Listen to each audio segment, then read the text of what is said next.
Graças a Deus, estamos começando mais uma manhã com o Evangelho. Hoje, dia 5 de junho de 2024. Seja muito bem-vindo, muito bem-vinda para mais uma manhã. Nós estamos vivendo a 9ª semana do tempo comum. A bênção do Senhor seja sobre a sua casa. A bênção do Senhor seja sobre a sua vida. A bênção do Senhor seja sobre tudo que você for fazer no dia de hoje. Amém? Vai chegando, vai curtindo, vai dando o seu bom dia, em nome de Jesus. Vai deixando aí o seu comentário, depois eu leio cada comentário, um por um, no nome do Senhor. Amém? O evangelho de hoje é Marcos, capítulo 12, a partir do versículo 18.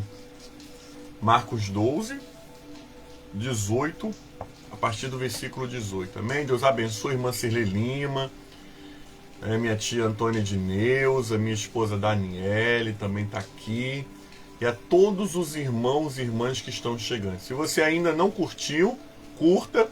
Se você ainda não comentou, comente para me ver você. É uma bênção estar com você nessa manhã. Diz assim a palavra do Senhor: então alguns saduceus que diziam não haver ressurreição, aproximou-se de Jesus e lhe perguntou: Mestre, Moisés nos deixou escrito que se um homem morrer e deixar mulher sem filho, o irmão deve casar-se com a viúva e gerar descendentes ao falecido. Haviam 7 irmãos, o primeiro se casou e morreu sem deixar filhos. O segundo se casou com a viúva e morreu também sem deixar descendência. O terceiro da mesma forma. E assim os 7 não deixaram descendência. Por fim de todos, morreu também a mulher. Na ressurreição, quando eles ressuscitarem, de qual deles serão a esposa? Porque os 7 se casaram com ela. Jesus respondeu: será que o erro de vocês não está no fato de não conhecerem as Escrituras e nem o poder de Deus? Só um minutinho, irmãos. Pois quando ressuscitarem de dentre os mortos, nem se casarão e nem se darão em casamento, mas serão como anjos do céu. Quando os mortos que eles de fato ressuscitam, você nunca leu no livro de Moisés o trecho referente à sarça, como Deus falou: eu sou o Deus de Abraão, o Deus de Isaque e o Deus de Jacó. Ele não é Deus de mortos e sim de vivos. Vocês estão completamente enganados. Palavra do Senhor, graças a Deus. Amém? Irmã Wanda Silva, Deus abençoe, meu irmão. Um forte abraço para o irmão Luiz, aí no estado da Paraíba. Amém? Deus abençoe. Irmã Denise Souza, Deus abençoe você nessa manhã, minha querida irmã, em nome de Jesus. Paz e bem para você e toda a sua casa. Amém? Gente, nós estamos vivendo uns evangelhos, ontem, hoje, de Marcos 12, aonde pessoas, grupos religiosos, evangelista Antônia Lúcia, Deus abençoe sua vida nessa manhã, sua casa, a sua saúde, em nome de Jesus. Aonde grupos religiosos vêm tentar confundir Jesus. Primeiro, ontem nós vimos que os fariseus e os herodianos vieram tentar colocar Jesus à prova. Hoje nós estamos vendo os saduceus tentando colocar Jesus à prova. Aqueles homens, eles não tinham noção de quem era Jesus. Eles não conseguiam entender a dimensão que era conversar com Jesus. E aí os saduceus vêm, com a falsa humildade, Então aí a primeira coisa que você precisa aprender, cuidado com as falsas humildades. Pessoas que vêm muito humildes, pessoas que são muito humildes, mas na verdade a intenção do coração delas não é a melhor. E aí a gente vai ver que eles vêm como quisesse aprender. Eles chamam Jesus de mestre. Né? Mestre é aquele que pode ensinar. Bianca Lourenço, Deus abençoe. Forte abraço, minha irmã. Mestre é aquele que ensina. Mestre é aquele que conduz. Só que quando nós olhamos esse grupo de saduceus chamando Jesus de mestre, nós vamos ver que aqui não há uma profundidade. Por quê? Porque, primeiro, eles vão falar de ressurreição, sendo que o grupo dos saduceus, né, o estilo religioso desses judeus chamados saduceus, eles não acreditavam na ressurreição do corpo, ou na ressurreição da carne, né, em algum momento na vida eterna. Como é que eles iriam tirar uma dúvida de ressurreição com Jesus se eles não acreditavam? Logo nós vamos ver que a intenção do coração era apenas testar Jesus. E aí eles levantam toda uma parábola, né? Levantam toda uma parábola. Né? Porque a lei de Moisés, ela dava um respaldo para que, sim, quando um homem morresse e a sua mulher permanecesse sem filhos, para a memória daquele homem, né, para o nome daquele homem não ser esquecido, era obrigatório os irmãos daquele homem, né, o próximo na linhagem, casar com aquela viúva. Isso era uma coisa comum naqueles dias. E aí, amados irmãos e irmãs, quando eles entram com essa parábola, né, eles levantam uma parábola muito bem, eles fundamentam uma parábola na lei de Moisés. E aí conta toda essa história que nós lemos, de um homem que morreu sem deixar descendente, e a mulher casa com o próximo irmão, e casa com os 6 irmãos, todos morrem sem descendentes, depois morre a mulher. E na ressurreição da vida, eles fazem a pergunta de quem essa mulher seria esposa, já que os 7 a tiveram como mulher. Só que não existe ressurreição para os saduceus. Eles querem embaraçar a cabeça de Jesus. Mas Jesus, amados, é muito suscitivo, quando ele vai dizer assim para aqueles homens: o problema de vocês é porque vocês erram em não conhecer as Escrituras e o poder de Deus. O erro do ser humano sempre vai ser não olhar para as Escrituras com os olhos que tem que olhar e não conhecer o poder de Deus. Conhecer as Escrituras e conhecer o poder de Deus, irmãos, irmãs, amigos e amigas, é o que nos leva a não errar nessa vida aqui na Terra. Não há como, irmãos, não há como conhecermos o poder de Deus e errar. Não há como conhecer as Escrituras e errar. Por quê? Porque nós vamos estar norteados.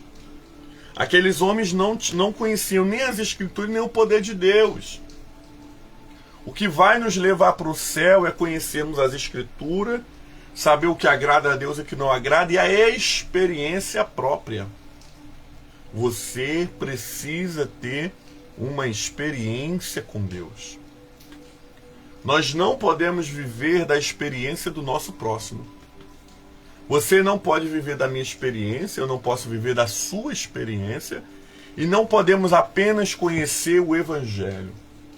Nós precisamos andar em conjunto, conhecer o Evangelho e ter uma experiência. Ó, da forma até um coração. Por quê?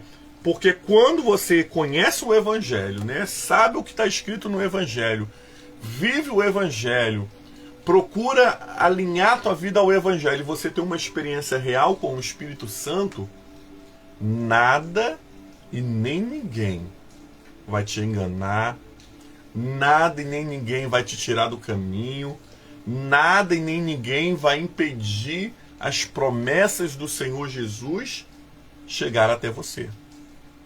Mas para isso, eu e você precisamos conhecer as Escrituras e o poder de Deus. Eles fundamentam, amados, a palavra deles na lei de Moisés, aqueles saduceus. Vem Jesus e dá uma resposta também dentro da lei. Por acaso vocês não ouviram sobre no livro de Moisés, quando a sarça pegou fogo e não se consumiu? E como é que o Senhor se revela? Porque estou falando de gente morta, né? Depois que morreu os 7, a mulher, quando eles ressuscitarem. E aí Jesus vai falar, por acaso, quando Deus se manifestou dizendo, eu sou o Deus de Abraão, o Deus de Isaac, o Deus de Jacó. Deus não estava dizendo que ele é Deus dos mortos, ele é Deus dos vivos. Então, quando nós morremos deste mundo, e eu já falei sobre essa passagem aqui no Manhã com o Evangelho, nós não morremos para Deus. Não existe morte para Deus. Existe morte temporária para nossa matéria. Mas Deus não olha para Abraão, Isaac e Jacó como alguém que faleceu e morreu, e que está acabado e que vai precisar. Não, eu sou Deus de Abraão, de Isaac e Jacó. Você não vai ver Deus falando, eu sou o Deus do falecido Abraão, do falecido Jacó. Né? A gente tem a tendência, né, de colocar a pessoa num outro, parece que em outro plano de verdade. Né? Ah, o falecido fulano. Não. Pra gente sim, mas para Deus não. Para Deus todos os santos que morrem, eles vivem agora para o Senhor. Olha que bênção. Quando eu e você partirmos dessa terra, né, a terra vai ter a tendência de te esquecer. Né, daqui a pouco o nosso nome fica até um pouco mais esquecido. Mas para Deus você está vivo. Por quê? Porque Ele é o Deus dos vivos e não o Deus dos mortos.